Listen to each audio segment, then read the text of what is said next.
Day 5 in Mykonos was all about action, so after a morning hike by the boats and reading some Isaac Asimov, we got to meet Alex, who was still here today. So we realized we hadn't been in Old Town, so we'll just do the touristy thing for a little bit.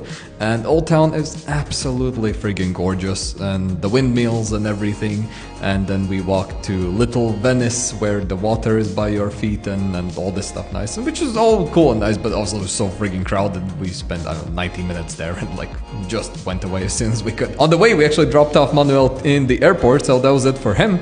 But I said, Alex, like, we gotta talk some business, but let's do it on a road trip, actually. So while everyone stays in one corner of Mykonos, I gotta go off the beaten paths to see the rest. We went to see this Orthodox church in a little town, which was so interesting because Alex never been in one, and in Riga I have them all over the place, so that was unique.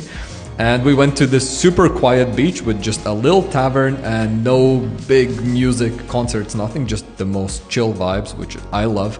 And after that, went further, we basically ended up in this place where there's basically just a couple of buildings and a Air Force base, right? This is the remotest part of the island.